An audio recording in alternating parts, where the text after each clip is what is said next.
just got some wheat in the dryer cleaning it because we've had a little bit of an issue here. The back of the shed, we've got a wet patch. And we think what's happened is the water has been running behind that wall. We've got the air tunnel for the other floors. But the water has been running along the top of the air tunnel when the gutters can't take it. And then the pressure of the air has been driving the water into the gaps in the panels, and it's been flowing along and then seeping in here. Obviously there was a pile of wheat here so you couldn't see, but we've obviously found it now. So we're just cleaning all this wheat that got sort of damp.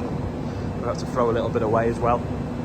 So we'll go in there now and see if we can find out where it's getting in and driven along, because the other shed goes to there. So that actually is not an external wall, but the gutter's running two different directions, so it could have escaped, come down, got driven in by the air pressure.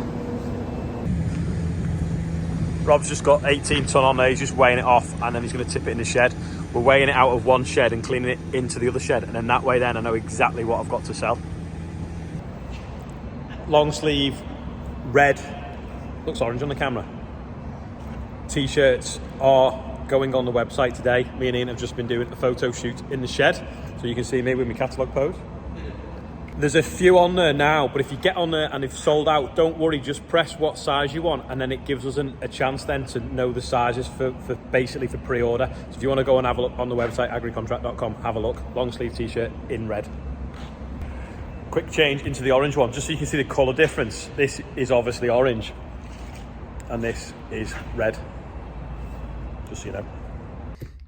Just in the design studio, coming up with some ideas, which is basically the Weybridge office full of seed stocks and other random things. In the last 7 days we've had 12.8 mil of rain, which is brilliant because it's half an inch, it's what we needed. So I'm just in the wheat now. This is where we undersown the barley, but I've just found this is the problem with wet weather. So there is some barley I've just found, but look at it, it's been eaten, it's been chewed off already, and there is a slug trail underneath there. So there's a slug going along eating things. Now a bit of the barley is on the top because it was still set for sowing clover when Andrew set off. So we went down and realised, then changed it. Anyway, it is another seed there, hollowed out as well by a slug, which is amazing. I mean, hopefully they're just eating the ones that we dropped on the top by mistake. But that one has sprit as well. So we'll see what this spring barley does underneath this wheat that we drilled into it. It sort of recovered a little bit where the wheels knocked it down as well. I'm not sure if that's the clover growing or not. I can't see anything else about the slug. I can't believe that it's been so dry for so long and now suddenly all the slugs are out. That could be clover maybe. We'll keep an eye on it and see how it does. Anyway, I'm going to go over the road now and look where the sunflowers are up to. In the sunflower field now, that's a sunflower growing, that's a weed growing, that's a weed growing, that's a weed growing, that's a thistle growing. See the spikes on it already? More weed, another sunflower there. If only we were allowed them Clearfield varieties. I'll spin the camera now. Well, actually, you can see now a bit of a green tinge over there. That sadly is more weed. I'm like that, whether I go through with a light harrow and whether it'll take the weed out but not damage the sunflowers, but I think it'll probably snap the sunflowers off. So I think I'm just going to have to hope that the sunflowers get going, get competitive, they get all of the fertilisers underneath them and they shade out the rest of the weed. We're just going to have to watch this space. It's going to be just like it was last year, just like, are they going to make it?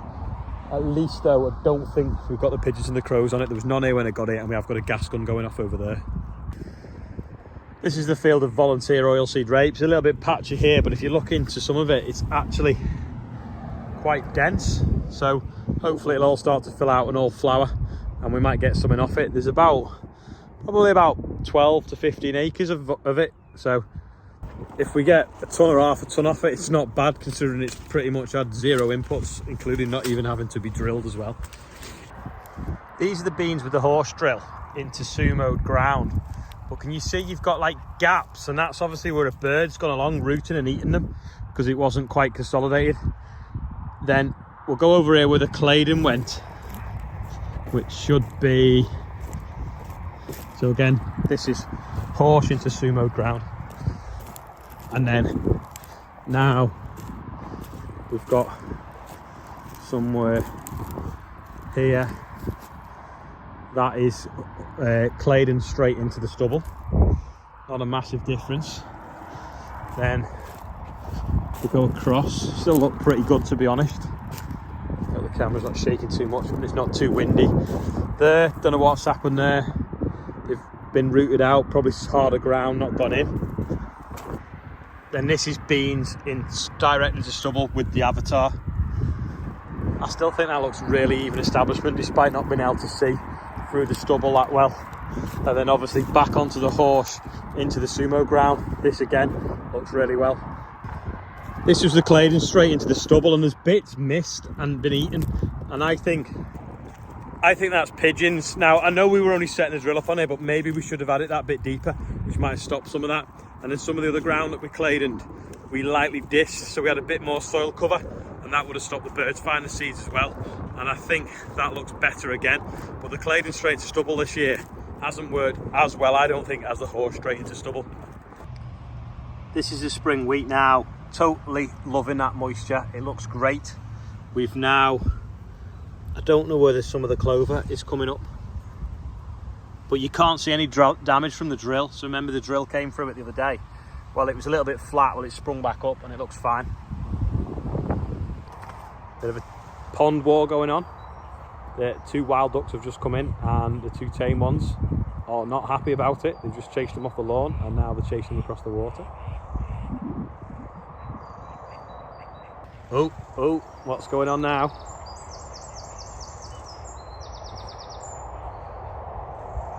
They're not happy, they're chasing them.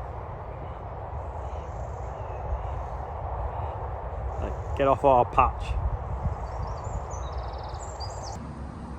Just realised when we were doing the pictures before for the t-shirts that both drills are actually on the tractors at the same time, which is quite funny really, considering we've pretty much finished drilling.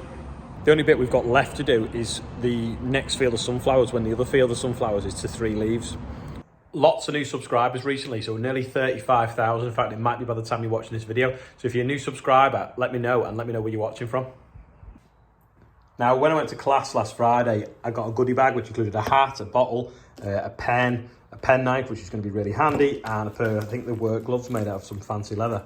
And I was made up. Anyway, JCB have outdone them, because JCB's goodie bag is actually made of material and you can use it.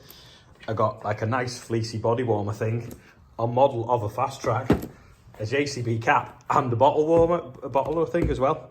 Anyway, I have already got a JCB hat, so I will put that on eBay for charity. So if anyone wants to buy it, and I'll sign it if you really want. Should I sign it? What do you think? Let me know. I'll put it on eBay tomorrow maybe. But thanks to both manufacturers anyway for inviting me and showing me around. It was brilliant, and there is some really nice stuff there. I'm moving the gas bottles that have been under the porch for about a month. Charlotte keeps saying, when are you going to move them out the porch? Anyway, I've just remembered. So I'll take them up and put them in at Motorhome HQ. It's quite dusty in here. It's been left with the door open.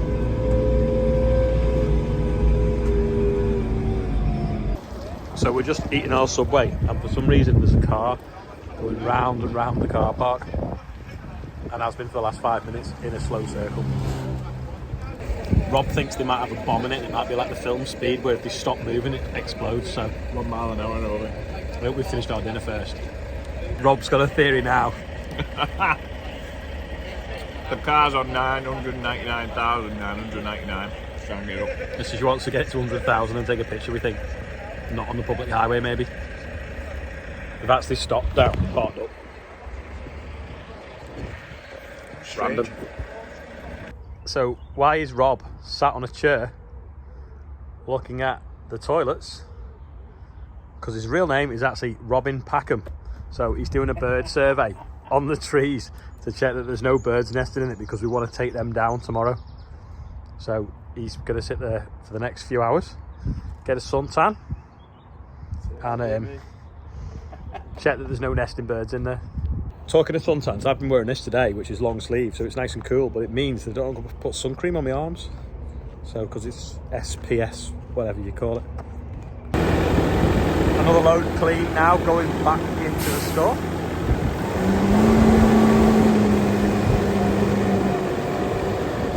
The old fast track. Paul has got some leaf samples off wheat and oilseed rape, and he's sending it off to get it tested to see what N levels are in it, so we know whether we need to put more on or less on. Well, we can't put less on, but whether we put too much on. I'd come round to get a video of Rob putting this new shaft on, this new guard on, but he's done it while I was in the office. It didn't take him long at all. Yeah, I've just noticed though he's not brought the chain round for this end. It goes on there, so I'll go and find it. Sorted that now, got the chain off this as well. It's got a spare chain, but I'm going to cut the damaged bit off this, because then at least we've got one half that's in good condition as well. So if it gets damaged again and to a worse extent, we've got some spares. Quick whiz with the whizzer and half a shaft guard. So there's nothing wrong with that half, so that can go on the shelf now as a spare. Just remembered actually, remember when I said to everyone you need to register to vote for the AHDB things? Well, if you're registered, you'd have got an email now to say that you need to vote. Anyway, you've only got till Monday to vote on the future. So check your emails and do it, please, because otherwise it will not go in the direction we all want it to go in. So yeah, if you've got a chance, look through your email boxes. Quickly do today's birthday bumper. We've got Craig Norris, Charlotte Bramall, David Rubottom. Now that could be someone that's taking the mick, or it could be actually a real name. I know a few people do send ones in that are taking the mick, but at least they've paid to go to the air ambulance, so it's actually quite funny anyway that they're paying for that. Scott, who's 15, and David Abel. Also, if you want to click that takes you to the birthday bumper Just Giving page. It's over 1,500 quid now, which is amazing, so thank you very much for that. That is all we've got time for today. Don't forget there's a few of these in stock if you want to go on, and if they're out of stock, at least click it, and then we've got an idea of the next stock order that we need to do. So thanks for watching today, and I'll see you all tomorrow. Actually, I will just add, if you do that now, you'll see that it goes via AgQR, and if you pause it or screenshot or scan that one, that will take you to the high vises as well. And if you look, it says AgQR, like I say, on the bottom, which is the website that we got just so that we can make it dead simple and make these so they don't have loads of detail in them. Anyway, that really is all for today. Thanks for watching, and I will see you tomorrow.